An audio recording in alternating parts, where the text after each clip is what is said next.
Hi guys, welcome to another video.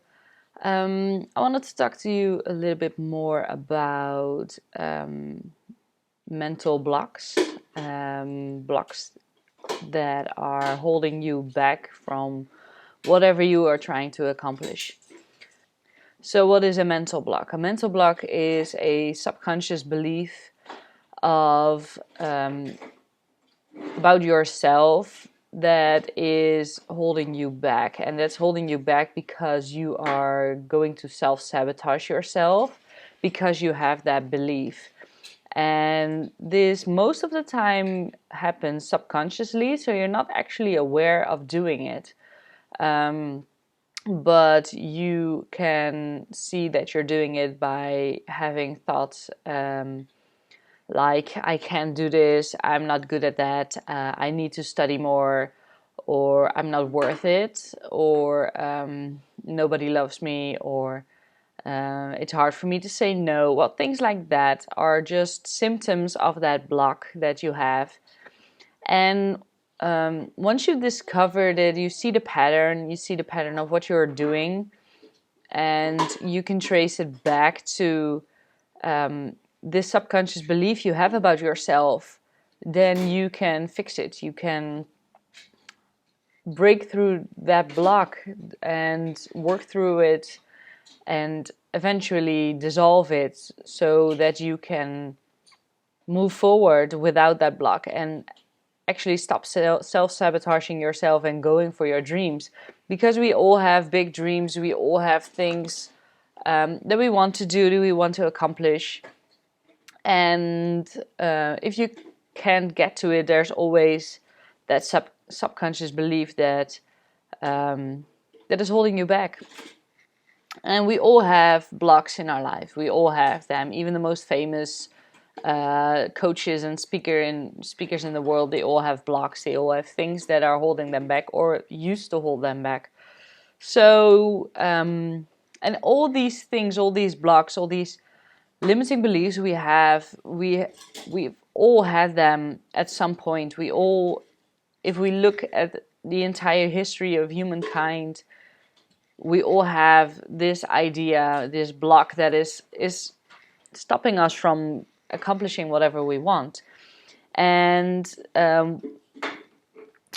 when we think we can't do anything, it's actually, I heard something beautiful on an event I attended, and this woman, this therapist, she said jealousy is one of the most beautiful things there is, because jealousy is nothing more than seeing the light in someone else, seeing that reflection of your light. You will never be jealous of something or someone of that you can't accomplish yourself. So if you want to be on a stage and you want to be famous and you're really jealous of people who have accomplished that, that's really just a mirror effect of telling yourself this is for you as well. So there is a big part of you that can actually accomplish this. So if we're going to look at that, we can actually see what the future can have in store for us. And then the thoughts that are coming up right at that moment that you think, well, I can't do that because. Those are the self-sabotaging thoughts you have that are actually just not true. They're just a survival mechanism your brain has conjured up to protect you, because somewhere in your life, somewhere in your childhood, there was a moment that this thought was inflicted on you. There was a situation, there was something that happened, and in that moment you started believing this block. You created this block for yourself, because before that, you didn't have that block. You believed that you can do anything. As children, we're so open. We have such an open view of the world. We have such an open look on what we can do and how we can. Because look at things like Everyone learns to walk. Unless there's a medical reason you can't, every child learns to walk. And they learn to walk with a lot of falling down. And as a child falls down, they will always get up and try again. And we try and try and try and try until we mastered it and we can actually do it. And not only goes for walking, goes for speech, goes for riding a bike, goes for everything we do. But at some point, there comes a moment that creates a block, and that can be anything. It can be something your parents said to you. It can be something that happens to you, like a natural disaster or war, or even not that big, like bullying or a movie. There can be anything that actually creates this block in your life. And my job as a coach, for example, is to help you discover what moment it was in your past that has created this block, and to bust through that, to deal with that, to go through that moment again and leaving all those negative thoughts behind, so that you can actually stop self-sabotaging yourself and to go forward and living the dream. And I've been through this myself a couple of times, because we usually see little blocks before we see the really big one. And you can have more than one. That's it just depends on how you lived your life. And most of it all comes down to two really big beliefs or fears we have as humankind in general. One fear is, I am not good enough. Well, we know quite a lot of people that have that. And we all know someone who goes through this, and we all have a moment that we believe that ourselves. And the other big block is I'm not allowed to be here. We all have a space, a perfect fit for us. And if everyone goes to their own space, their own place, then the world would be perfect. But there are a lot of things that come with this, and that pushes off our place, pushes us I can't speak now. That pushes us off our spot, and that makes us feel incompetent and incapable of doing things. And that's just fear. That's just survival. Because your brain will do anything to keep you safe, to keep you from harm's way. And that's what our comfort zone basically is. It's our brain keeping us safe. But the problem is, in our comfort zone, we can't grow. And keeping us safe isn't always the same thing as evolving and living the dream and doing what you actually want to do, because that comes with pain, that comes with growth, and it's growing pain, basically. Removing your blocks in your life is growing pain. It's going to hurt. It really is going to hurt, but it's going to be a wound that you are cleaning so it can heal properly. If you don't do it, it's just going to fester and pus and be disgusting, and it can't heal. So we have to go through a bit of pain to get to that pleasure that we are desiring. So if we found our block, if we found that pattern of thoughts that is stopping us, and we go back to the moment in our childhood that we have found that we created this block, then we can fix it. And fix it, is it like, yeah, I'm cured, I'm healed, I'm done now?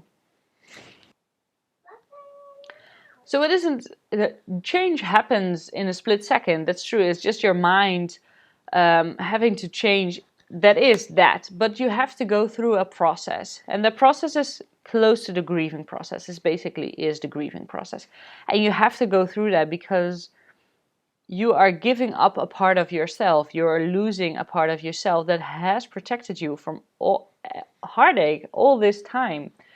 And it may have not been an effective way of protecting you, because We don't take chances. We don't take the risk. We don't go for actually what we do want to have because the risk is too great in our mind. And the moment that you decide that that is no longer serving you and that's no longer helping you, and you want to get rid of it, you lose a part of yourself. So you have to grieve over that part. And the 5 stages of grief, for anyone who doesn't know them, the first one is denial. You're going like, no, I don't have this block. No, this doesn't apply to me, or anything like that. And then we go to anger. We're upset that this is happening to us. Why me is a very big one. I had that really, really strongly. Why is this happening to me again and again and again? Can't I have a break? And then we go over to bargaining. Or we switch them around. I don't know what. Well, we can switch them around. Bargaining first and anger second. If bargaining doesn't work, we get angry. But bargaining, yeah, we're going to try to negotiate something different, and we can't. It's gone. It's lost. Then we have anger. Then we have depression. I can't change it, so what's the point? And this is usually the stage that takes the longest. And you kind of do have to take the time that you need to come to acceptance, which is the final stage. But if you have someone around you, if you or you're going through it yourself, you do have to be careful you're not slipping into an actual depression, from which you need real medical help. But yeah, depression is actually a normal phase of grieving, and it's healthy to go through that stage that you're actually crying for your loss and you're crying for the person that you handle. And I know it's hard because it's scary to move on, and you don't know what's coming. You don't know. You just have to guess. You just have to trust the people that have gone first, that they're knowing what they're talking about, and that what happened to them applies to you as well. So yeah, it's scary, and it can be really, really scary to really trust. But know that once you've gone through this, you are closer to claiming your spot, your divine spot that is only for you, that's just yours. And once you've done that, and once you've gone through all those stages, and you're coming to acceptance, then you will feel so much better. And it's really, really scary to go through this, but trust me as I say that you will feel better. And I've done this myself about 4 or 5 times, and I had one really, really big one that caused me to go through the grieving process really strongly. I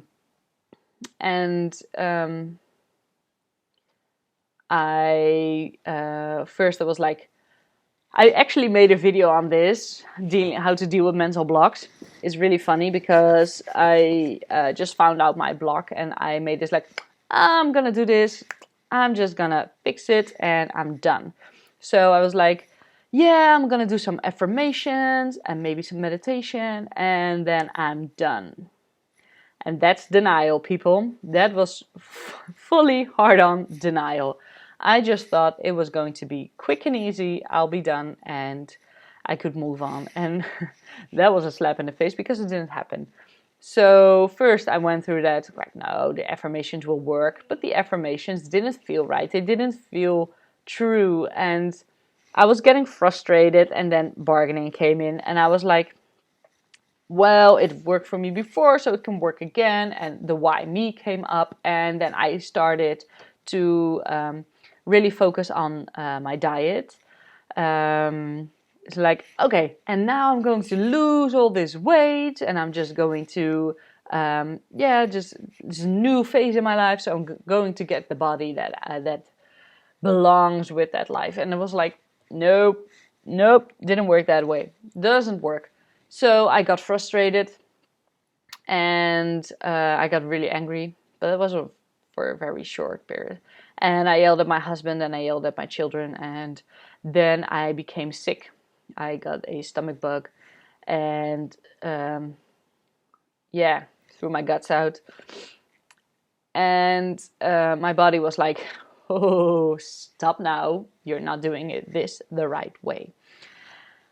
And that was a real eye-opener for me. Like, what the hell are you doing? What are you doing? This is not the way to do this. And you know it. You know this isn't the way to do it. You've been through this before and you know better. So start acting like you know better. And while I was on my sickbed, and I started, it kind of hit me like I'm grieving. I'm in the grieving process. It's basically the same thing. And I slipped into depression because I was like, damn, I'm grieving.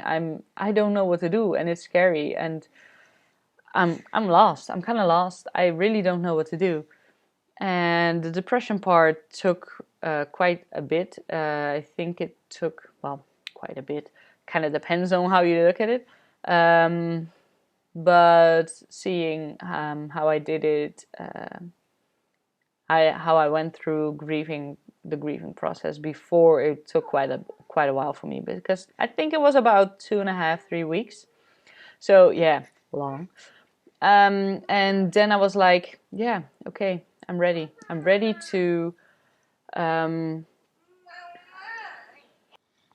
acceptance was quite easy at that point, because there was no other option, basically. I could be in depression longer, but I didn't feel like it. I didn't feel like I was sad anymore. I was ready to get out, to start feeling happy again. And I did. I decided that it was enough and that I was going to live my new life again. And I did. And I started doing a lot of things that felt right at the moment. But still, I had this little thing, the little voice in the back of my head that was telling me it's not enough. And I couldn't quite understand it, because I went through all that, and I went through the entire process, and there was still this voice inside of me saying, "It's not enough. You're still not where you're supposed to be." But I didn't know what to do, so I just went on living and doing my thing. And it was at a event where the biggest block that kind of decided everything for me came to light. And everything I went through with all those blocks that I busted before that was just like the tip of the iceberg. I was just peeling the layers of the onion to get to the core, which basically was I felt I wasn't supposed to be. I felt invisible. I felt that nobody really wanted me to be around.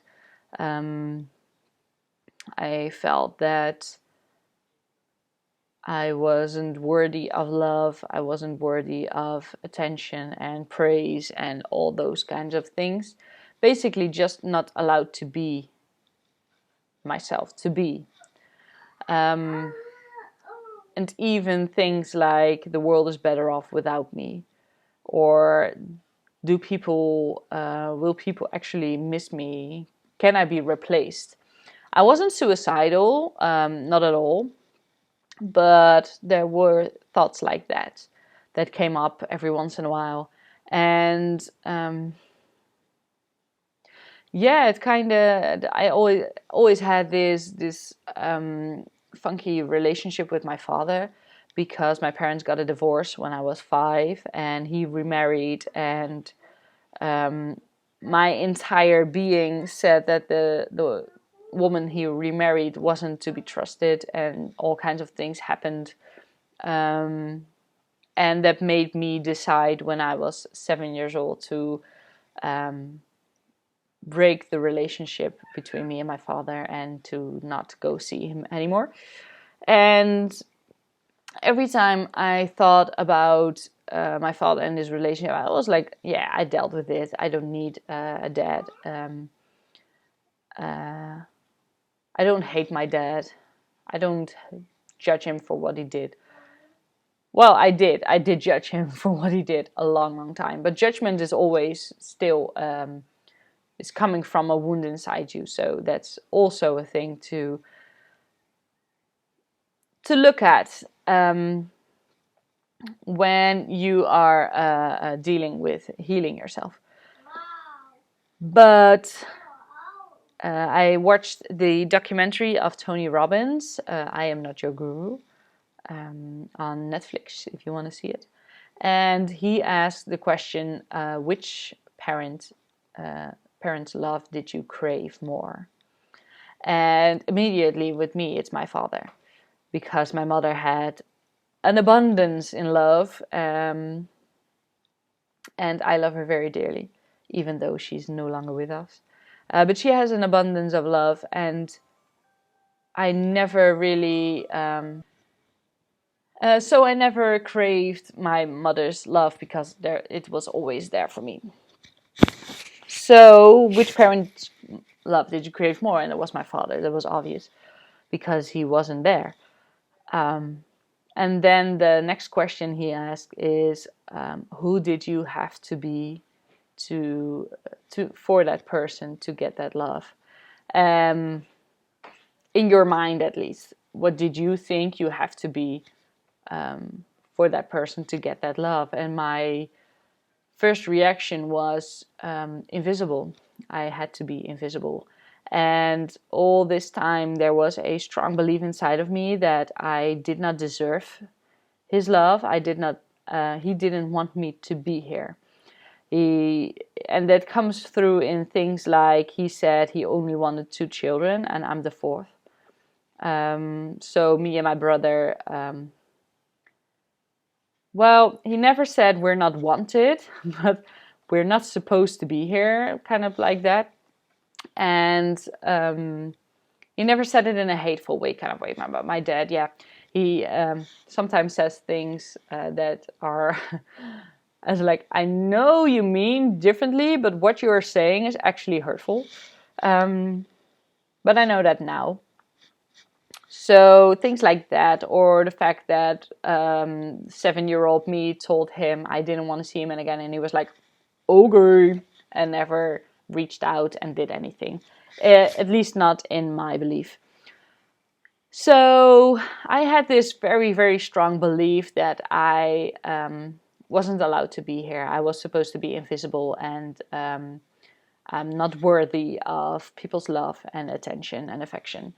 And it all came down from that moment, from that thing. So it's not actually my father did it.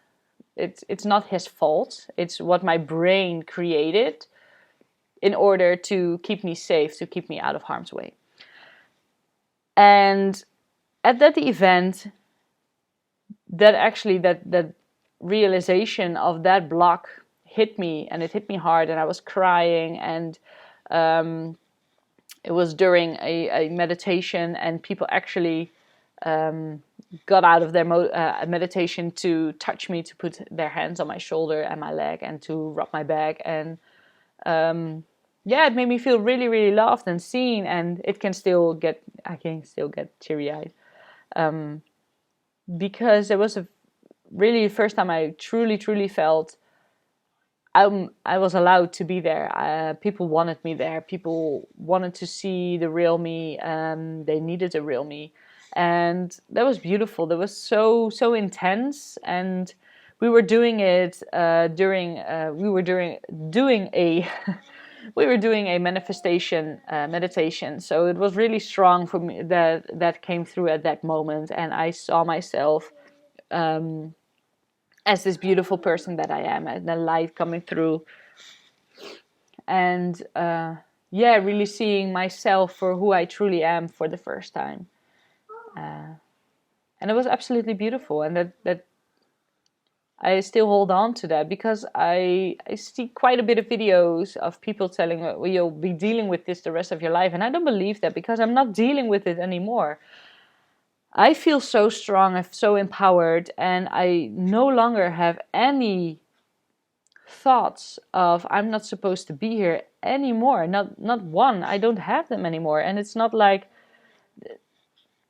I of course it's a process. It can't happen overnight, but the final tipping point was in a moment. It was just in a moment. It was a split second thought that created this ginormous transformation. And yeah, I'm healed from that wound. That wound is still healing, of course, but it no longer bothers me. It no longer hurts. It no longer it's closing up. It's healing perfectly. It no longer hurts. It doesn't bother me. And maybe it leaves a scar, maybe not. But scars are something to treat with love and not with disgust and not with anger or anything, because it just shows that you've been through something and that you healed that part of yourself. So be gentle towards scars, whether they're physically or mentally, it doesn't really matter. So that's kind of my story of going through mental blocks and to heal them. And yeah, and the moment, because I've been doubting myself and basically sabotaging myself in my business for so long, because I basically didn't know what I was supposed to do, because I felt like I wasn't supposed to be there. So I've self-sabotaged myself really, really long. And now it's so clear to me that this is my purpose. This helping other people go through the same process I did, to find those blocks that are stopping you, that are making you self-sabotage yourself, and to break through them, to go into your spot and to shine your light as brightly as it comes, and to start that ripple effect. Because when I help you, you can help someone else, and in that way we can create this healing ripple that will basically transcend the entire world. And if everyone comes into their own place, if everyone comes to their own light, then the world would truly be healed. And we're far from it, I know that.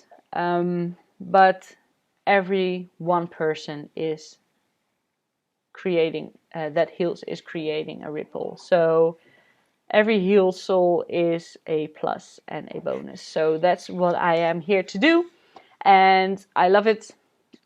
Nothing makes me happier than to see other people succeed, to see other people heal themselves, to see others shine their light and becoming who they are supposed to be. So I'm really, really passionate about helping others birth through those blocks and to start that healing process and to start healing yourself. And yeah, becoming who you're supposed to be. So that's why I created well, it's not really a course, it's online coaching that you can follow with me, one-on-one coaching for 6 months, and you get a session every week, and we are going to find those blocks and we are going to burst through them, and I'm going to help you through those healing, through the pain, through the happiness, and help you to shine your light. And I say a lot of times I'm for female entrepreneurs, but if you're not a female entrepreneur, you're just as welcome, because yeah, I help everyone. If your light is shining and you feel, you're looking at me and you're like, oh my God, I want the same, then please contact me, because I want the same for you as well. And if you're jealous because you're thinking, oh man, yeah, I really wish I could do that as well. It just means that you can and that you should. And yeah, turn that jealousy into your purpose, into becoming that who you are supposed to be. And yeah, I don't know, I'm completely repeating myself, but yeah, it's so beautiful to see other people heal themselves. And it's such a passion of mine. And I truly, truly wish other people get the same beautiful healing that I did. So if you're interested, please look at my website, thedutchhealingacademy.com, and sign up for the coaching. Not everything is in English yet, but if you can't find it, just send me a message through here on YouTube or on Instagram or Facebook. That is the Dutch Healing Academy, or my website, and I'll get back to you. You can comment below, let me know what you think, subscribe to not miss any of my videos. And yeah, just wish you so much love, so much happiness, and healing, most of all healing. So, see you next time.